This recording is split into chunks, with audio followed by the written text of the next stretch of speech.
Ustedes podrán preguntarse, a lo largo de 800 años, ¿qué aporte han hecho los franciscanos a la academia, al intelecto? Y es que puede estar generalizada la idea en que el franciscano no estudia, que el franciscano, entre más indocto, entre más ignorante, mejor fraile. En el día de hoy hablaremos de eso, del tratado del primer principio de Juan Duns Scoto. Haz, Señor, principio primero de los seres, que yo crea, entienda y exprese lo que sea del agrado de tu divina majestad, y sirva para elevar nuestras mentes a tu contemplación. Oh Señor Dios nuestro, cuando tu siervo Moisés inquirió de ti, doctor veracísimo, cuál es tu nombre, para que él a su vez pudiera decírselos a los hijos de Israel, tú, que conoces la capacidad del entendimiento humano respecto de ti, se lo diste a conocer respondiendo, yo soy el que soy. Tú eres el verdadero, tú eres el ser total. Esto es lo que, si me fuera dado, quisiera yo comprender. Ayúdame, Señor, en mi investigación sobre el alcance de nuestra razón natural, en el conocimiento del verdadero ser que tú eres. Con estas bellas y casi poéticas palabras, inicia Juan Duns Scoto uno de los tratados más importantes que él le ha dejado al legado filosófico, teológico, a la iglesia, pero sobre todo a la misma humanidad. Y retomando la pregunta inicial, es generalizada la idea que los frailes franciscanos, los frailes menores, pues no nos dedicamos al estudio. Entonces toman como referente a nuestro Padre Francisco para decir, mire, es que así como San Francisco no estudiaba, entonces los franciscanos tampoco deben estudiar. Sin embargo, esto devela de fondo algo que puede ser problemático, y es asumir que el santo no estaba interesado por el estudio. Pues las cosas no son así. El santo estaba totalmente interesado por ello, y hay textos en los cuales podemos partir para comprobar esto. El primero de ellos se puede encontrar en la misma regla bulada.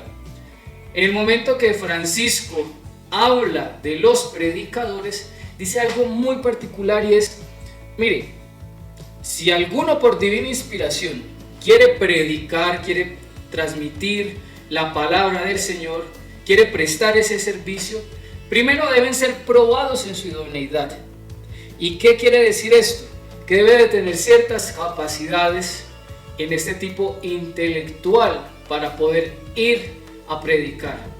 ¿Por qué se daba esto? Francisco era consciente que en su época era muy generalizada los grupos pauperísticos, y estos grupos pauperísticos iban en contra de la doctrina de la misma iglesia, de modo que aquellos que se dedicaran a la predicación debían estar, por así decirlo, a la altura de estos personajes que predicaban por fuera de la iglesia.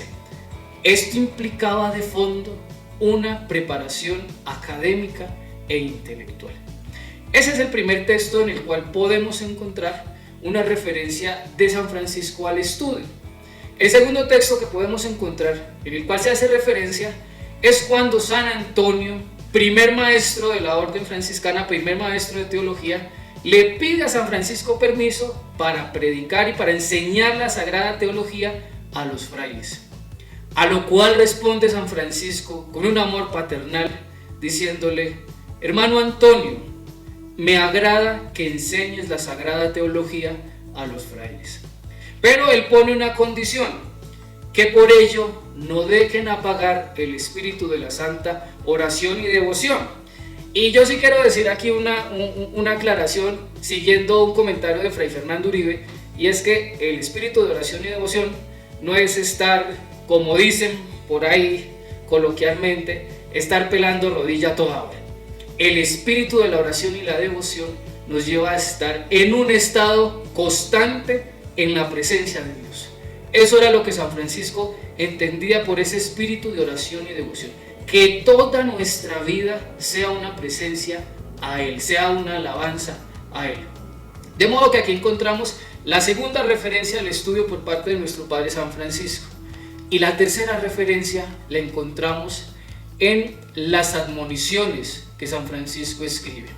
Allí en las admoniciones él dice algo clarísimo, que debemos estudiar, pero que ese estudio, que esas letras que tomamos no nos lleven a apagar nuestro espíritu, en relación con lo que decíamos en la carta a San Antonio.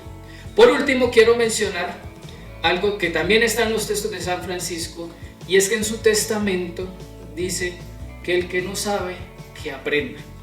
Esto en referencia aquí, no solamente al trabajo manual, que para San Francisco era muy importante, sino también a ese trabajo intelectual. No se reducía exclusivamente a un aspecto o al otro, sino a ambas esferas que eran importantes y que son importantes para la vida franciscana. Ahora, ustedes se pueden preguntar, pero bueno, Fray, ¿quién siguió con ese legado? ¿Quién más después de San Francisco lo hizo? Como lo decía inicialmente, San Antonio fue el primer maestro de teología que tuvimos en nuestra orden franciscana. Es el maestro por excelencia de nuestra orden. Posteriormente vamos a encontrar a San Buenaventura de Bañorello, un gran teólogo y filósofo, claro está, de la época medieval, que digamos hizo un gran aporte. Tomando a San Agustín, en sus obras se ve un nuevo aporte en relación con la elevación del alma hacia Dios. Pues San Antonio también escribió ciertas cosas.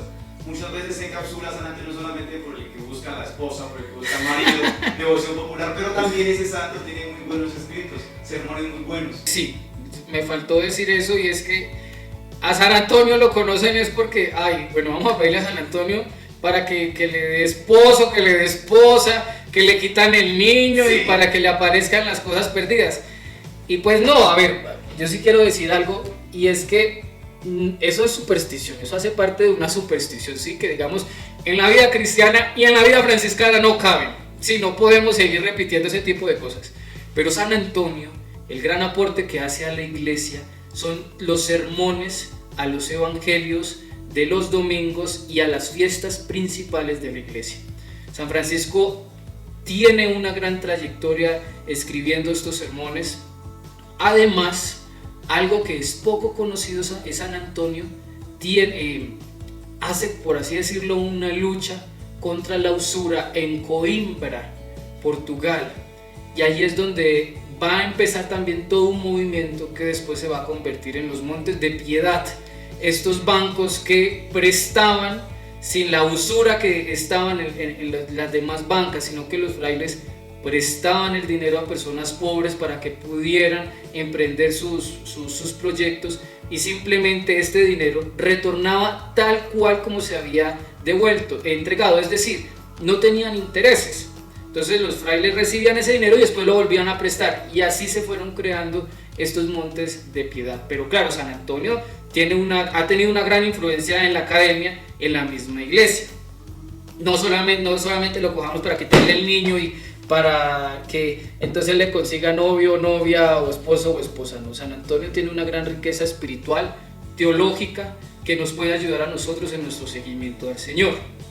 Luego también encontramos a Juan Duns Scoto, el autor de estas bellas frases, palabras con las cuales iniciamos, este filósofo aristotélico que es uno de los primeros que propone esa individualidad, esa aceidad, esa esencia que tenemos nosotros como seres humanos creados por Dios. Si San Buenaventura habla del vestigio, de la imagen y de la semejanza, Scoto va a hablar de esa esencia que habita en cada uno de nosotros y que tiene como origen ese primer principio, tomando obviamente esta referencia aristotélica, pero ese primer principio que va a ser en últimas Dios.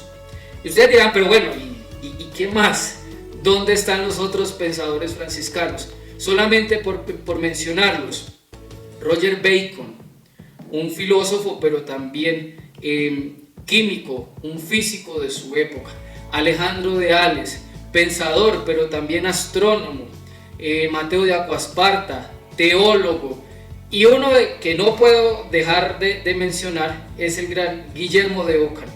Guillermo de Ockham, que fue un filósofo pero también teólogo, basado sobre todo en la época en la lógica de su época, y propone uno de los principios desde la lógica que se van a usar en la teología, y es que en Dios no puede haber contradicción. Dios no se puede contradecir a sí mismo, ni puede hacer aquello que va en contra de él, poniendo así las bases para la teología que se desarrollará después. Y ustedes dirán, pero es que esa gente ya vivió hace mucho, ¿y ahora qué? A lo largo de tantos siglos, de 800 años que llevamos como orden, ha habido diferentes y variadísimos pensadores y autores. Pero en el día de hoy solamente quiero traer a colación dos que son de nuestro país, de Colombia, que son de nuestra provincia de la Santa Fe. El primero que quiero mencionarles es Fray Fernando Garzón Ramírez, quien a partir de la obra de San Buenaventura precisamente propone este texto que se llama La unión de lo divino y de lo humano. Y entonces aquí él hace todo un esbozo de esa relación, de ese camino que hacemos nosotros en nuestra actualidad para llegar a Dios. Y el segundo que les quiero proponer es de Fray Luis Fernando Benítez, quien a partir de la obra de Juan Duns Scoto hace una búsqueda, encuentra vestigios de justicia política en ese pensamiento de Juan Duns Scoto. Y aquí precisamente en esas dos obras se da esa unión entre el pasado y el presente, entre lo que propuso Buenaventura, lo que propone Fernando Garzón y lo que propone Juan Duns Scoto y lo que propone Luis Fernando Benítez. De modo que, para ir redondeando, si ustedes me preguntan, Fray, ¿el estudio para los franciscanos es importante? Sí, es supremamente importante.